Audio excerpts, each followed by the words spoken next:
Hello Facebook family, Eileen Hetherington coming to you live from the A1C Club. Today we are going to talk about weight loss. One of the things that I guess is important for some of my followers is to let everyone know how did I get all that weight off. So from the beginning I probably weighed about 240 pounds, and I'm not ashamed to say that. I now weigh about 158 pounds, and the way that I got all the weight off was I found out I was a type 2 diabetic. And in knowing that information, I had to do a few things. One, I had to accept my diagnosis. And then I had to act on it. Because I started to think about my future.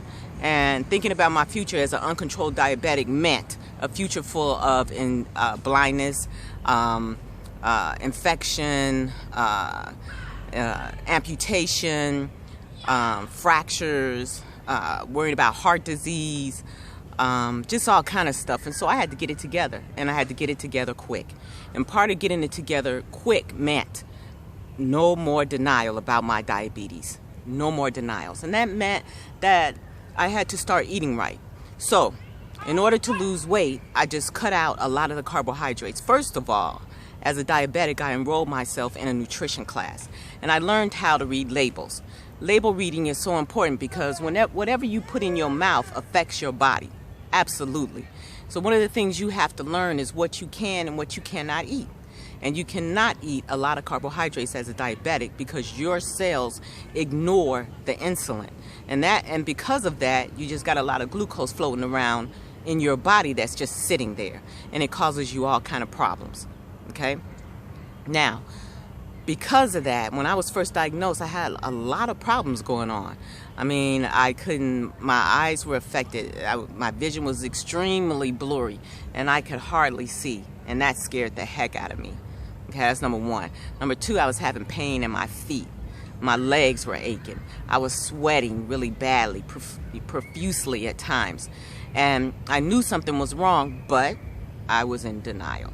As a healthcare worker, I knew that I probably was diabetic because it runs throughout my family. But again, that's where you have to get rid of the denial. And you have to stand up, and you have to know that you just have to accept your diagnosis as a diabetic, and act on it. So I decided to lose the weight. Part of losing weight meant I had to cut out the carbohydrates. And part of my nutrition class taught me that as a type 2 diabetic and a female, that I should only bring in 90 carbs a day. Okay? And a lot of people can't do that, but if you want to live life and you want to have a life, that's something that you're going to do. So I cut down on the like no more rice. I wasn't eating any more white rice, no more baked potatoes, no potato chips, no bread. The only thing that I was drinking was water. I only drank water, and I'm only drinking water now. It's been a year and a half, almost 2 years, and the only thing that I drink is water, okay? And I started exercising a lot. I started riding my bike, and I started walking a lot, because not only does the walking lower your glucose, riding your bike, exercise in general lowers your glucose levels, but it also helps you get healthy. You know, it's good for your heart, and exercise in general, you just can't go wrong with it. So, hey, cut out all the carbs. I only drink water. No more ice cream. I just basically went cold turkey. And part of that cold turkey, and I want you to understand too, that some of the things that I did about going cold turkey meant that I also was bringing down my glucose without any medication. So all that water, all that exercise, hard work, and determination got me where I am today. Got me at 158 pounds with a glucose, with an A1C of 5.1. And I'm actually a lot more healthier today than I was a year and a half ago. So some of the things that I eat, like if you want to know what I eat on a normal daily basis, my eating habits don't really change. In the morning, I'll eat a bowl of oatmeal. And the oatmeal I buy in the little packages, usually under 30 grams, because you have to spend your carbohydrates like you spend money. You have to go 30 in the morning, 30 in the afternoon, and 30 in the evening. So I eat a bowl of oatmeal, an egg, and some sausage. That's generally is my breakfast. Around 11 o'clock, I eat a snack bar, and that snack bar has about 25, 27 grams of carbohydrates in it. At lunchtime, I'll eat some baked or some grilled chicken. I love chicken. And then I'll eat a salad with it. And people think because you're a diabetic that you can't eat well. Well, I eat well. I eat very good because I'm hungry. So I eat good. And then at dinner, I generally don't vary too much from that. You know, either something grilled or baked and some salad or some vegetables. I get a lot of vitamins from the salad and the vegetables.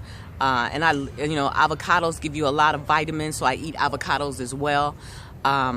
But this is dedicated to Marcy Brown Peace Frazier, who wanted me to do a little segment on what you should know. And so from now on, every day, I'm going to throw out a piece about what you should know in terms of being a type 2 diabetic, how I'm keeping healthy, how I'm keeping active, and what I'm eating. And the next segment we're going to do is we're going to actually go into the grocery store. And we're going to look at some foods that are good for you as a type 2 diabetic, type 1 diabetic. We're going to talk about fruits and natural sugar. Just because you're eating fruit doesn't mean it's good for you, because a lot of fruits have a lot of natural sugar. So this is Eileen coming to you from the A1C Club, wishing everybody a happy, healthy Father's Day. Get your glucose under control, know your numbers, and people, get out of denial. You can't live with this disease safely being in denial. If you want a future that is free of disease, infection, blindness, heart disease, kidney disease, if you want to be healthy and you want to extend your longevity, get your glucose under control. Eileen Hetherington, A1C Club. Peace out.